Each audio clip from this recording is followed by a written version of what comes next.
కమిషన్ల గురించి కేసీఆర్ గారు కాదు, కమిషన్ల గురించి కక్కుర్తిపడ్డది మీరు.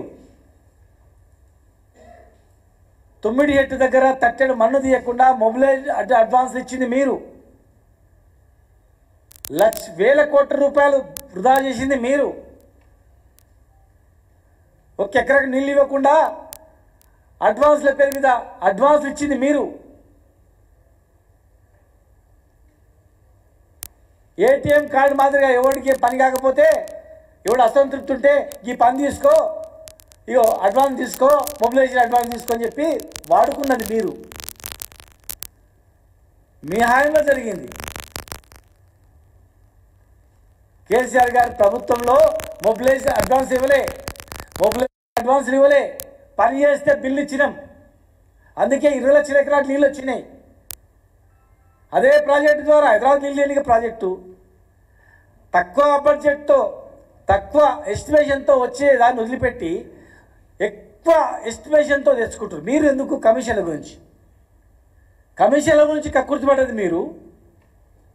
గత అనుభవాన్ని మళ్ళా పునరావృతం చేసేది మీరు. ఇవాళ నోరు వేస్తే కేసీఆర్ గారిని తిట్టే పని అయిపోతుంది మీరు అనుకుంటా ఉన్నారు. మీ హయాంలో 1 ఎకరాకి నీళ్ళు ఇవ్వలేదు, ఓ కరెంటు గింత ఎక్కువ మందం ఇవ్వలేదు.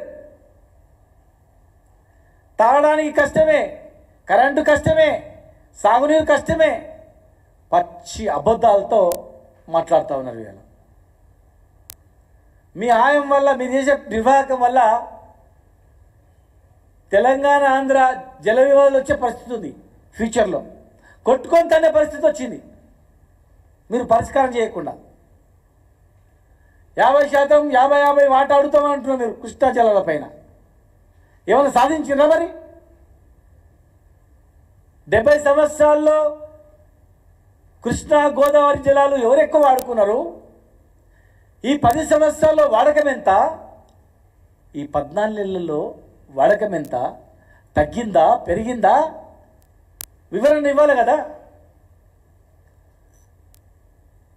పచ్చి అబద్ధాలతో కాంగ్రెస్ ప్రభుత్వం పబ్బం గడుపుకుంటా ఉంది.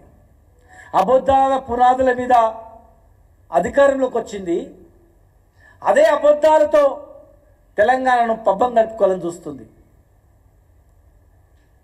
త్వరలోనే తెలంగాణలో రైతన్న కన్నెర చేస్తాడు, తిరగబడతాడు. ఊర్లలో తిరగనీయడు రైతు, గుర్తుపెట్టుకోండి. ఎలక్షన్ ముందు వరకు కేసీఆర్ గారిని తిడితే నడిచింది, సరే ఆయనకన్నా మీరు ఎంతో పెద్ద చేస్తారని. కానీ ఇప్పుడు మీది నడవదు. గమనిస్తున్నారు, రైతులు మొత్తం కూడా గమనిస్తున్నారు. శ్రీశైలం ద్వారా, నాగార్జున సాగర్ ద్వారా ఆంధ్రకి ఎంత నీళ్ళు పోతున్నాయి, తెలంగాణకి ఎంత వస్తుంది? కనీసం సోయి ఉందా? రేపు మహబూబ్నగర్ తాడానికి నీళ్ళు దొరికే పరిస్థితి లేదు. ఎండాకాలం జూరాల కింద పంటలు ఎండిపోతున్నాయి. ఇప్పుడు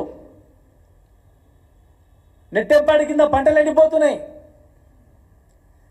నల్గొండ, ఖమ్మంలో నాగార్జున సాగర్ ఎడమకాల ద్వారా పోయే నీళ్ళు పంటలు ఎండిపోతున్నాయి, ధర్నాలు అవుతున్నాయి. ఉత్తమ్ కుమార్ రెడ్డి గారు, ఇరిగేషన్ మంత్రి గారు, ఆయన జిల్లా, ఆయన కాన్స్టిట్యూన్సీలో కూడా గొడవ అవుతున్నాయి. సమస్య ఎక్కడుంది మీది?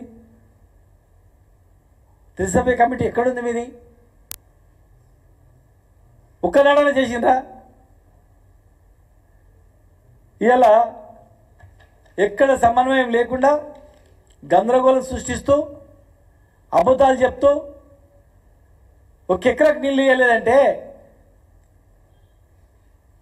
అసలు మీరు నోరా ఏంది అర్థం కావట్లేదు. మీరు మాట్లాడటం ఎవరు మాట్లాడినా కానీ. ఎస్ఎల్బిసి టెండర్లు కొద్ది మరమ్మతులు చేస్తే అయిపోతుంది. కనీసం ఇట్లా ముట్టుకోలేదు, కన్నెత్తి కూడా చూడలేదు. ఎక్కడ సమీక్షలు కూడా లేవు, ఎక్కడ ఒక్క మాట లేదు. రిజర్వాయర్ లేవంటారు కదా, రిజర్వాయర్ ప్లానింగ్ లేకుండా కట్టిందని. మరి పాలమూరు రంగారెడ్డి జిల్లా కింద దాదాపు 60-70 టీఎంసీ రిజర్వాయర్లు కంప్లీట్ అయినాయి కదా, అవి రిజర్వాయర్ కావా? కల్వకుర్తి లిఫ్ట్ ఇరిగేషన్ మీది. కల్వకుర్తి లిఫ్ట్ ఇరిగేషన్ స్కీమ్లో కనీసం ఒక 5 టీఎంసీలు, 1 టీఎంసీ రిజర్వాయర్ ఉందా? ఎక్కడైనా కానీ ఒక్క టీఎంసీ నీళ్ళు లేకుండా మీరు డిజైన్ చేసిండు కదా, మరి దోశలో పోసుకోవాలన్నా? వరదలు వచ్చినప్పుడు నీళ్ళు ఎక్కడ పోసుకోవాలా? దాన్ని పాలమూరు రంగారెడ్డి జిల్లాకు లింక్ చేసింది కేసీఆర్ గారా కదా? మీరు గాలికి వదిలిపెట్టి వీళ్ళు మాట్లాడుతూ ఉన్నారు. ఆంధ్ర నీళ్లు తీసుకపోతుంటే టీఆర్ఎస్ ప్రభుత్వం సహకరించింది అంటున్నారు. పోతిరెడ్డి పారు తెలంగాణ వచ్చినాక కట్టిర్రా? దాదాపు 12 తూములు పెంచింది కాంగ్రెస్ ప్రభుత్వ హయాంలో కాదా?